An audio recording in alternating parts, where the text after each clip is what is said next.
Good morning and welcome to Boston Outlook. I'm your host, Julee Marra. In the studio with me this morning are Maureen and Mike Foster, founders of the Alex Foster Foundation. Welcome to the show. Good morning. Thank you. It's exciting to have you in studio, and I understand that your organization is in memory of your son, Alex. That's right. Our son Alex developed an addiction to OxyContin and then to heroin about 10 years ago. It was quite disruptive to the family, as you can imagine, because we knew nothing about addiction. Mm-hmm. And as we learned about it, the first thing I noticed, I tell people, is that I started noticing that my teaspoons were disappearing. And I could not quite understand why. I thought, well, the kids left them under the couch or in their room. So that's how naive we were about addiction. Sure. We have 4 kids. We did all the things that they tell you to do. We went to all the sporting events. The kids all played sports. We went to the PTA meetings. We had dinner every night together. We did all those things that you're supposed to do to prevent things like this from happening. But little did we know, OxyContin had come on the scene, and a lot of the kids were using that, and then they went on to very often to heroin after that. One thing to consider was that we did know about drug addiction and drug use was what was already going on in Somerville. And before we lost Alex, there were several other kids for several years. Mm-hmm. So the community was experienced it far before what's happening now with the political world and the news world, and right. Everybody wants to be a hero now. The radio is full of advertisement for addiction care. It's incredible what's happened in 10 years. It is. I think it's definitely evolved probably since the time at which, your family in particular was struck by addiction. It very much has evolved. A conversation has been started, and some action has taken place. We've had some progress, but everyone's now talking about it. The governor's talking about it. The attorney general's talking about it. They've passed new laws and new programs to try to help addicts, which is great. Because we're moving in the right direction. That when Alex first started with his addiction, there was very little out there. Nobody was talking about it. Yeah, your best friend was the emergency room nurse, and they seem to be able to hand you a few brochures, guide you to what's going to happen next. But as far as the general medical community, not really. And then when you got to look at the type of treatment centers that you could afford, especially if you were a blue-collar working family, it was very difficult to find a bed and then find a clean bed. It's probably so overwhelming, too, because here you are, you're in the ER, and all of a sudden you're just handed this information, and then you're kind of left up to your own. You very much are, and you're not handed much information. Right. And it does vary by hospital, I'm sure, but we weren't handed a lot of information. So you have to now begin to educate yourself. Mm-hmm. And that's also not easy to do because there's not a lot of places to go to get that education. Right. You can't take a class at the local college. True. The internet was very helpful. The internet we spent a lot of time. Yes, the internet. The more you read, the more daunting and depressed you get, And it's almost probably complicated, too, because we all know that everything that's out on the web is not always true. And then that kind of leads to sometimes more anxiety when you type in a word to a search and you get, so much in front of you and you're like, all right, well, I guess I'll just go down the line. But then you're like, oh, this doesn't look right. And then, oh, well, there's this thing that's conflicting what I just clicked on. So to have, even for you to be in that mindset of not only do you have to deal with a loved one who's going through this, now you have to then navigate your way through, how am I going to be the support person for him or her? Exactly. And what you end up finding out is you'll go on these websites and they'll say, well, you find a rehab, find a detox. Well, that's not as easily said as done as said. First of all, they're not in the yellow pages. Detoxes and rehabs aren't. So first you have to find out where to find the locations and the phone numbers and how to contact them. And then you start making phone calls to them, and they'll tell you, call back tomorrow, we have no beds, call back Tuesday, in a couple of days we might have a bed. So that's the next step. Then the insurance issue is a step. And once you get somebody into these places, they don't want to talk to the parents very often. So you don't even know what they're doing to treat them. You don't know how the treatment's Especially going. if the patient is 18 or older. I was just going to say that's surprising, but then at that point, that was my next So, question. Right. One of the interesting dynamics at the beginning of the addiction was the kind of a rookie attitude that, well, we got him into a rehab. He's been there for 2 weeks. He's detoxed. He's spoken to a counselor. Everything's going to be okay. And I think everyone has faced this has figured maybe by the third rehab, everything's not going to be okay.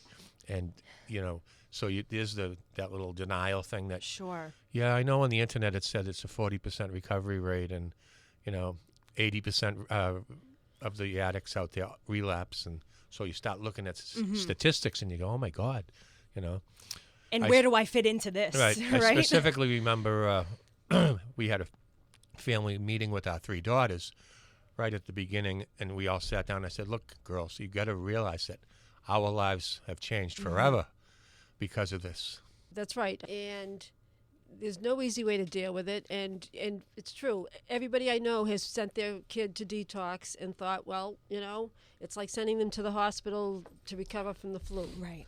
Be there for a few days, they get discharged, and everything's good. But it isn't. It's a recurring. It's a chronic illness. It is labeled by the American Medical Association as a chronic, debilitating, often fatal illness. Right. The research isn't all done on it, but they're identifying a group of genes to find a single gene that a very high percentage of addicts possess. Interesting. So if you dig into the internet, it's there. So that almost makes me wonder now if, down the line, this research then produces, say, some finding that if you do have said gene, maybe you shouldn't be prescribed OxyContin after you've been into, if you had a surgery or... The knowledge is everything, Yeah. One thing that's a very interesting thing that keeps happening over and over has been, people, I didn't know you lost your son. I'm so sorry. I'm so glad that addiction doesn't affect me. That's their reaction? Well, it's an attitude. I'm just right. paraphrasing. Okay. So, pretty harsh. But the idea is what I usually respond to then is, well, you're a taxpayer, right? Yeah. You own property? Oh, yeah, I have a house. Okay, well, if you knew the amount of money being spent by the state government and local municipalities and how much money was going over the dam, for ambulatory care, emergency rooms, on and on and on, you would know it affects you. It is, because that's driving taxes up the more that there's a need. Plus, it's something between 1 and 2 people out of 10 are addicted. So the odds are, if you have 50 friends, 3 or 4 of them have a problem that you don't know about yet. Yeah, more people are affected than even realize, and because of the stigma, a lot of them don't talk about it. But often, if you begin to talk to somebody about it, 9 times out of 10, they'll say, my brother, my nephew, my cousin, my sister-in-law, they know somebody or have known somebody that's been affected. Yeah, a lot of people that approach us are kind of relieved to finally have someone they can speak to about it, which kind of takes you to one of the projects the foundation just started. The backpack project we're working on, the Hopeful Backpack Project, we like to call it. A lot of kids, young people with even older people with an addiction, they end up on the street a lot of the times, or living in shelters, and really their backpack becomes their whole life. Everything they have, everything they own is in that backpack. Sometimes they lose it, they lose track of it, somebody takes something out of it. Shelters aren't always fun places to stay, from what I understand. So we've provided backpacks to the Casper Emergency Shelter in Cambridge. It's the Cambridge and Somerville Program for Alcoholism and Addiction Recovery. It's been around since the 70s. They have treatment programs in halfway houses, and they have what they call a wet shelter. It's one of, I think, 2 in Massachusetts, and it means you can stay there if you're actively using drugs. Oh. So people who are actively using drugs can't normally stay in a shelter. Yeah, they have they have 100 beds. Close, something like that. Yes. So they obviously, when the temperature drops, it fills up. Right. And they all, and the standard practice is when the family gives up and feels like there's nothing they can do, that's when the kid hits the street. Luckily, you didn't have to go down that road, right? Oh, we did. Did Oh, you? yeah. Oh, we did. Yeah. Yes. Alex lived on the streets or in and out of shelters. He spent a lot of time at the Casper shelter, and that's why it's one of the places that we wanted to support. So we've given them backpacks filled with things that you and I would take for granted: toiletries, soap, hand sanitizer, a hat, a scarf in the winter. All the little things that you don't think about that you need to have and that these kids need to carry with them at all times because they have no place to leave them. Well, we're talking about what the foundation's doing. Why don't we bring up your latest thing with the GRASP meeting? We're beginning. There's an organization out there called GRASP, which stands for Grief Recovery After a Substance Passing, which is a very unique kind of grief for a lot of people because if you go to a regular bereavement group, you find that there is still a stigma, and they don't understand that your kid was an addict. Right. He chose it. He didn't want to get better. It's not the same as my kid dying from an illness. So we're beginning. The first meeting is March 13th in Somerville in Davis Square, and we've had a lot of people reach out to us who want to come because it is a unique kind of grief because it's what you've dealt with through the addiction and then what you've dealt with when somebody has passed away. Right, and it's a semi-professional kind of atmosphere, very casual, and fills that void that I spoke of earlier of how when people finally find a place where they can talk to somebody who understands them without the other stigma of going to a psychiatric counselor or something on that that idea of therapy. Yeah. Right. So you're banging over all these different stigmas just trying to feel better. So we're hopefully going to have a nice group that we can talk and make sure you have a box of tissues. So that's we're looking forward to that meeting in Davis Square. So this is the first of its kind for you and for Somerville? For Somerville, yes. There are a number of these meetings around. GRASP has a website that lists the meetings, and there are a number of them. They've popped up a lot in the last few years. Yeah, it's actually a national group that no matter where you are, you can find a meeting. Okay. Similar to, the other... Al-Anon or any support group like that. AA. I think though that some of the information that you've kind of already shared with us just goes back to the severity of the issue that is in front of all of us. Like you said, it is affecting the entire community, and I'm using community kind of loosely here because it's not just a Somerville thing. It is not just a greater Boston area thing. It is not just a Massachusetts thing. It is not a New England thing. We are talking globally. This is a global issue. In 2015, the United States had about 50,000 addiction-related deaths. It's the highest form of accidental death in the country. More so than car accidents, more so than guns. I mean, it's unbelievable. Yeah, it's unbelievable. Statewide, if you look at, say, the last 15 years or so, you're talking about over 11,000 Massachusetts deaths. Wow. To think that that's about a fifth of the nationwide deaths are just here. Yes. The Northeast has been hit very hard. Yeah. All of New England has been hit very, very hard. Maureen's number was 1 year. I'm talking. Oh, you're talking Yes. okay. 15 years. Okay. Yeah, it's much more evenly distributed. Yep. Back to Massachusetts, though, Middlesex County is leading the league from Cambridge to Lowell.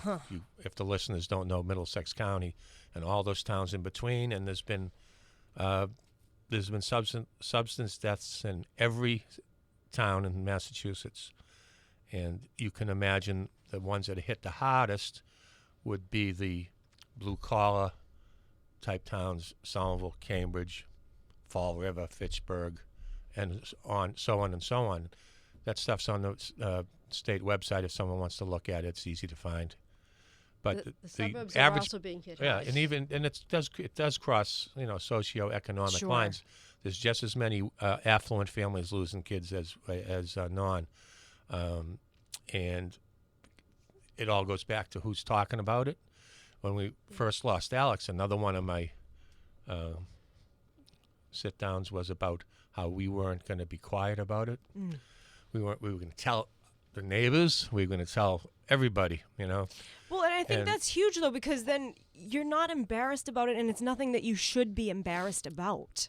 Right. You because you didn't make this happen. Right, and he didn't either. It's a chronic, Right. it's an illness, and whether he took OxyContin or whether it was alcohol or something, a lot of these people are really predisposed, and a lot of them are self-medicating. That sounds like a cliche now, Yeah. but it really is true. A lot of them are covering up some kind of pain that they have or something that they're trying to deal with. They're starting to realize now that all addiction treatment should be what they call dual diagnosis. Okay. And that means you have an addiction and you also have some kind of a mental illness, whether it be something minor or something major. Yeah, or an emotional condition. And they used to separate the two, but now they're starting to realize that it's always dual diagnosis. Well, but then that also even opens up the conversation, too, that perhaps there should be more research around mental illness and the severity of that, and also the treatment and diagnosis happening much earlier before it gets to the point where it has become an addiction and it's out of control at that point. One of the places that we've reached out to is actually the local medical community. We had back in 2014, we had a community forum at one of the schools, and we had speakers from McLean's, Mass General, Harvard Medical, and some experienced counselors, and we even had a parent to tell their story. But those folks aren't out, in the news, but they're doing the research and compiling data. Sure. And it's they're pretty busy. They can take as many patients as they want to. Yeah. And a lot of school districts are, and I think Somerville's one of them, are instituting a program that's called ESPERT. Okay. I'm trying to remember now what they stand for. It's Brief Intervention for Recovery Treatment, something to that effect. I might be off on that. And what that is it's where the school nurses are trained to have conversations with kids, not to do an intervention or not to accuse them of using drugs, but to have a conversation with them to try to pick out the kids that might be at risk, the kids who might go down that road, the kids who might need to have some kind of extra help before they go down that Sure. road. Yeah, we noticed a pattern ourselves just with the kids in Somerville that we've lost, that they all seem to be generally good kids. None of them seem to be achievers. They were always the kid that maybe was told, I love your son, but he just won't push himself, and they kind of fall through the cracks, and they're not in trouble enough to really get attention. Yeah. So by the time they get out of high school, they're just floating along, as opposed to the kid who, I know I want to be in the service, I know I want to go to college. Yeah. And some of the reasons for that is a lot of those kids did have ADD or ADHD or some type of anxiety disorder. Things like that you don't, Yeah. some people can kind of compensate for and some people can't, and they use substances to make them feel better. Well, then it's a cry for help almost at that point, too. So if I'm not going to get the attention by a positive means, by, being the all-star athlete or, being this scholar, then, all right, well, I'm going to get attention. And I don't care that it's negative attention. Exactly. Yeah, but you said athlete, and there's a whole long list of people who had a sports injury that got a prescription. That's what I was going to ask. And then, Yep. and there's just too many, another issue we're getting into now. Yeah. Too many prescriptions being Well, written. exactly. And there's a new law in Massachusetts that requires every opioid prescription to be registered. So you won't have somebody going to 3 or 4 doctors and and just It should loading be. up. So they're tracking it better so Yeah, that you that- don't go and- to your foot doctor and say, hey, I need something, and then go to my shoulder doctor and whatever. Right. And They're- I don't they're think the they're medical trying- community is real happy about it because it's just burdening them with the admin stuff, you know. But the reality of it then becomes, do you want to deal with that, or do you want to see this number spiral out of control and then have to focus your attention and efforts to trying to save the lives of people that could have been helped yeah, earlier? I think if you split, Maureen and I have had some good debates about this. If you take the whole problem and you split it into two things: reacting to the problem and treating it, and the other side is educate the public, educate especially kids. The youngest substance death in Massachusetts, I believe, is 12 years old. I believe so. What? That's so young. So where do you start with Yeah. aggressive drug education? Right. You know, for fourth grade. See, the they fifth hear grade? you on the radio. They're trying to get in touch with you Yeah. right now. Yeah. Well, but I remember back in the day, though, that they used to do the DARE programs. Yes, I don't think that's done any longer, but they're now trying to bring back programs like that. You know, to have the police and the kids work together. But going back to the OxyContin, this current epidemic really began in the 90s when OxyContin came on the scene. And the doctors were told this is non-addictive. You can prescribe it to anyone. It was really developed for end-of-life pain. Okay. But they were told you can give it to anyone. It's non-addictive and it's very effective against pain. So the doctors did overprescribe it, and they gave it to people if you had a tooth pulled or if you had a broken arm even. No, it did what it was designed to do. Yeah. You know. But then. But it was addictive. It was clearly addictive. Back to the age thing. So in 2015, nationally, 276,000 adolescents were users of non-medical pain drugs. And out of that number, about 122,000 are addicted. Yikes.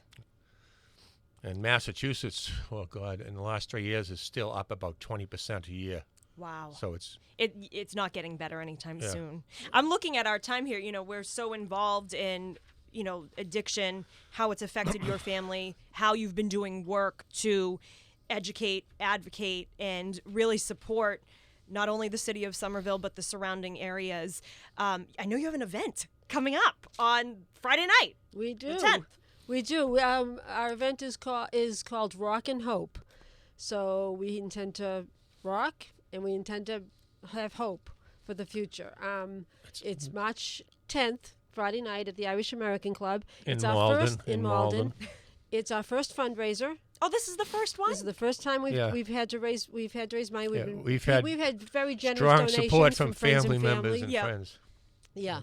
So so this is our first fundraiser. So it looks like it's going to be very successful and a lot of fun at the same time. We're raising money for a really good cause, but we're going to have some fun doing it. Yeah. So come on out and join us. Is it an all ages event?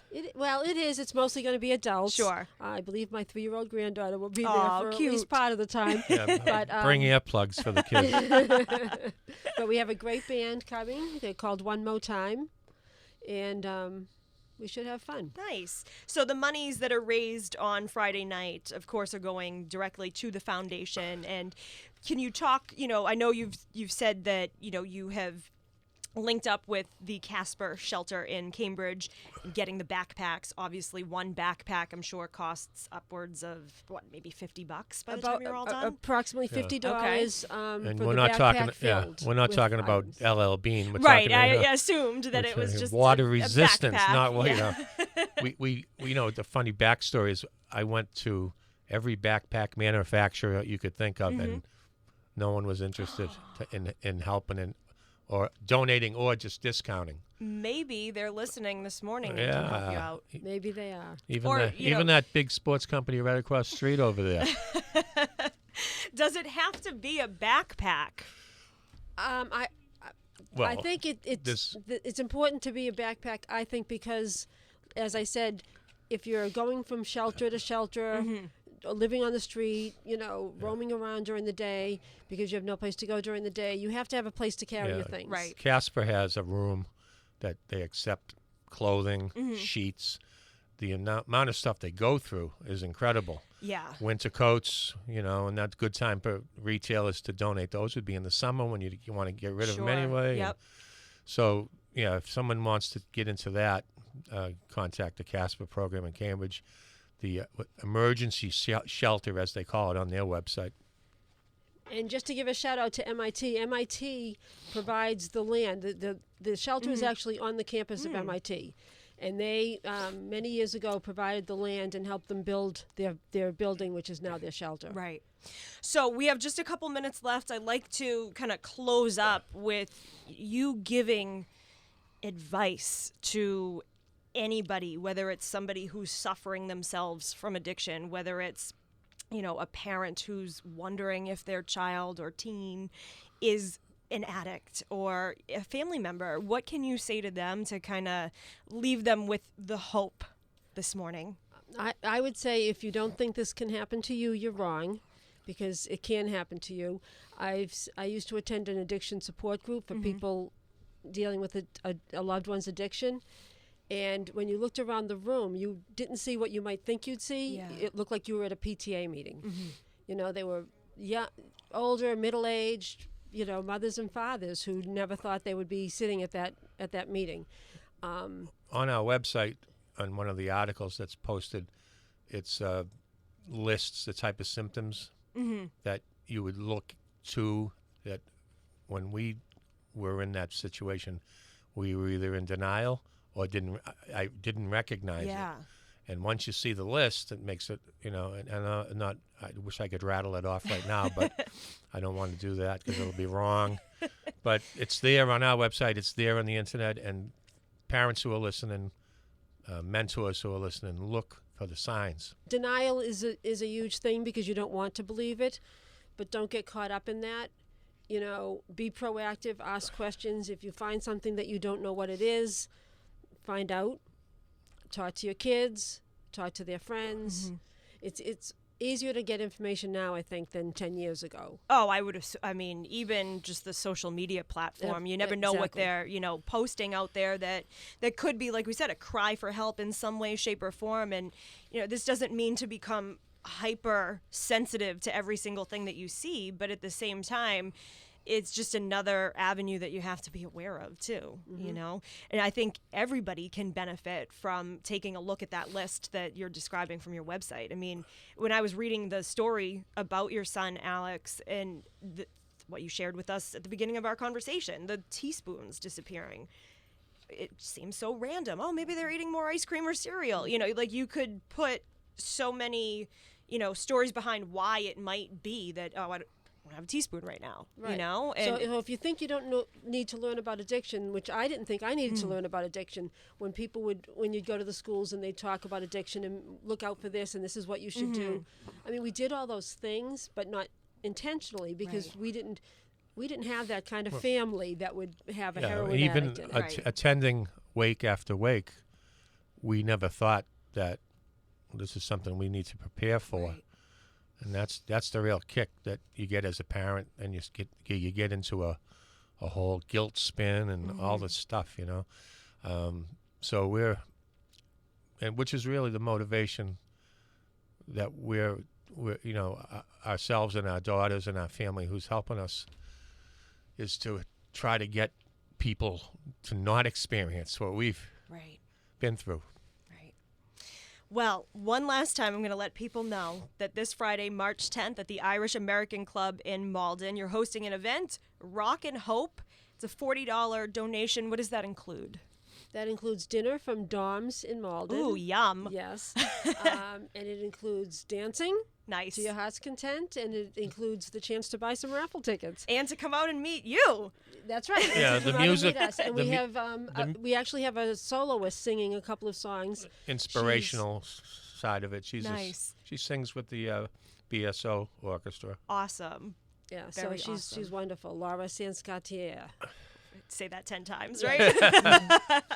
Well, awesome. You guys are doing such great things. I know that this is your first event, so in the coming months, I hope you come back and have another conversation with us and let us know what the Alex Foster Foundation is up to and really providing support, education, and advocacy for not only the residents of Somerville, but really for the entire state of Massachusetts and probably at a national level too. So Mike and Maureen Foster, thank you so much for being on Boston Outlook.